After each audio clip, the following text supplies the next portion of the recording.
Enzo Recto, kalaban ang katiwalian at kasinungalingan, kakampi sa katotohanan at kabutihan.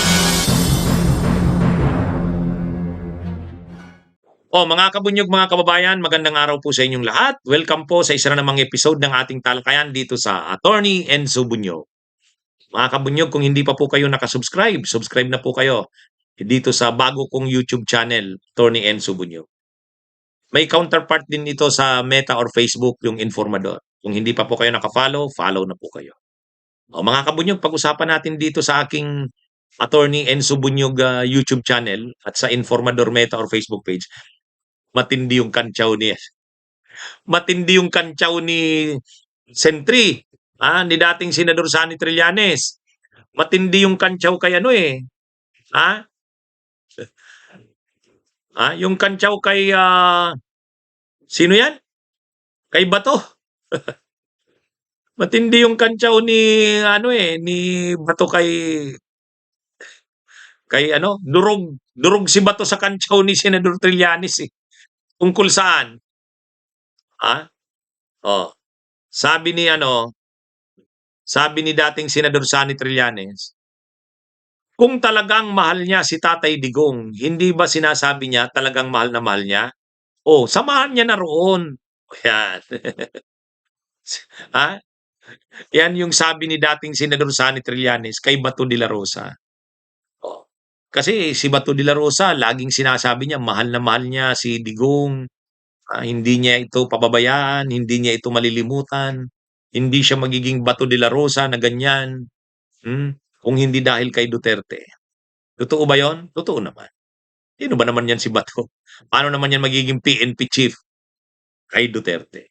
Paano naman yan magiging senador? Duterte. Kaya totoo naman, kung ano siya ngayon, Bato de la Rosa, Duterte yan. Kaya tama lang talaga, pasalamatan niya si Duterte ni Bato.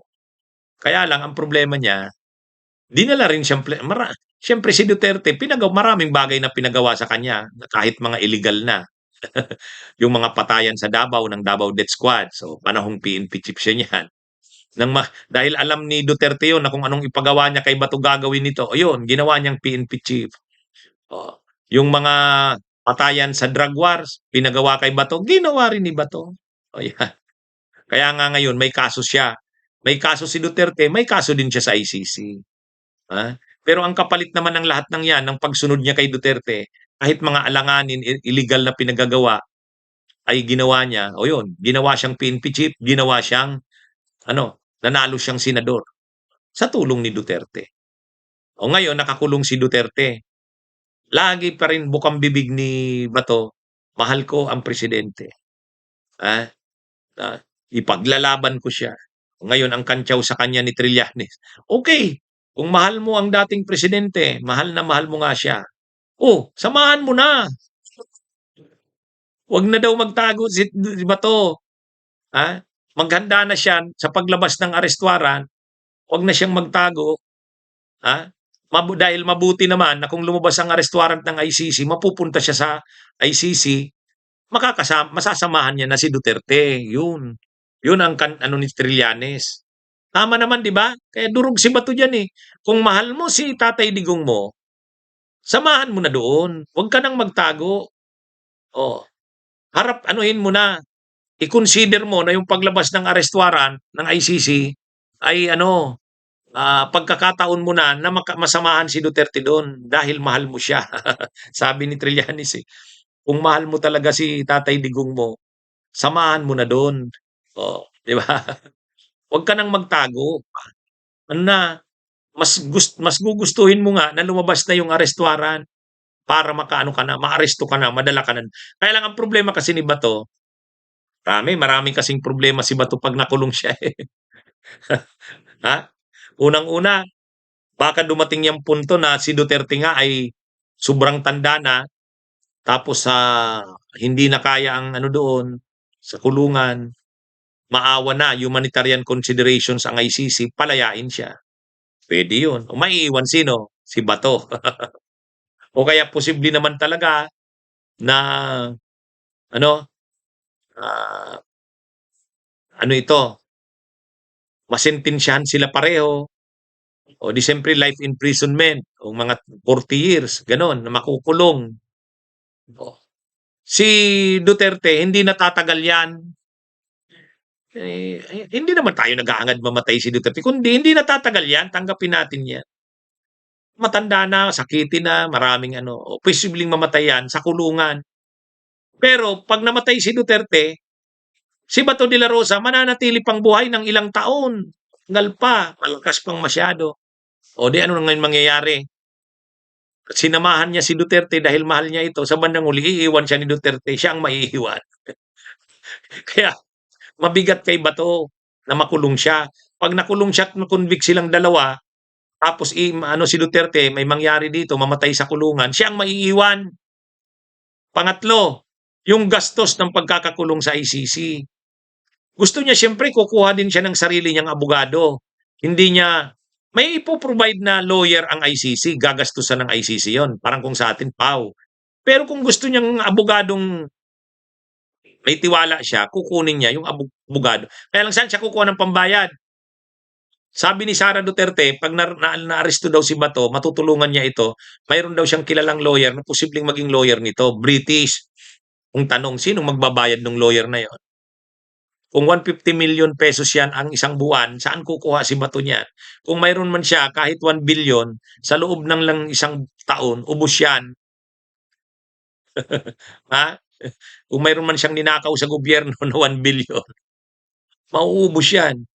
Kung si Duterte dinadalaw ng kanyang mga anak, ngayong linggo si Kitty, sunod na linggo si Sara, sunod na linggo si Pulong, sunod naman si Baste, sunod na naman na linggo, linggo-linggo. Hindi lang sila, kasama pa yung mga anak, mga apo. Kaya ni Duterte yan. Ang daming ninakaw na pera yan sa kabanang bayan. May sariling nakaw si Pulong, may sariling nakaw si Baste, may sariling nakaw si Sara, may sariling nakaw si Digo. Ang dami nila. So kahit pa magbayad sila ng abogado, na tulad ng 5 abogado yan, 150 million kay Kaufman, araw kada buwan, kaya nila yan. Yung mga pagdalaw nila doon, linggo-linggo, o kahit sa isang ano, siguro ano yan, o siyempre gusto nilang ipakita kay Digong na hindi nila ito pababayaan. So bibisitahin nila. Si Bato, bibisitahin din ba siya linggo-linggo ng kanyang asawa, anak? Po, ang gastos niya. Ako, nagbabiyahe ako sa Europe. Ilang punta na ako diyan. Sos, 4 na beses na akong pumunta ng Europe. Ang gastos diyan, grabe. Kaya ako, may ano, hindi ako annually pumupunta diyan. Magaganda kasi ang bansa sa Europe, pero ini-schedule ko mga every 3 years. Ang una kong punta doon, 2012 pa eh. Pangalawa, 2018. Sumunod, 23. O, ang panghuli nitong September, di ba? O, ang gastos kasi malaki. Magastos ang Europe. O, kaya ngayon, si Bato kung makukulong doon, grabeng gagastusin niya para madalaw siya ng pamilya. At saka hindi sanay si Bato niyan. Kung si Duterte gusto na ring magpahinga, matulog, o 'di ba sabi na tulog, kain, tulog. Si Bato, hindi yan kaya sa ganyan. Gusto ni Bato, paano gagawin niya diyan sa ICC? Kaya kahit sinasabi niyang mahal na mahal niya si Duterte, yung sinasabi ni Trillanes na samahan mo na si Tatay Digong mo. Hindi gagawin ni Bato yan. Kaya nga, balita pa lang na may warrant of arrest, nagtatago na eh. Yung Bato naging marshmallow eh. Yung sinasabing matapang, biglang nakita mo, takot. Oh, bakit? Yan yun. Okay, mga kabunyog, mga kabayan, magandang araw sa inyo. Bunyog, bunyog, halikan na kasama ka. Bunyog, kapag buklod ay may pag-asa. Luzon, Visayas, Mindanao, isa ang pananaw. Sa bagong Pilipinas ang bunyog isisigaw. Bunyog.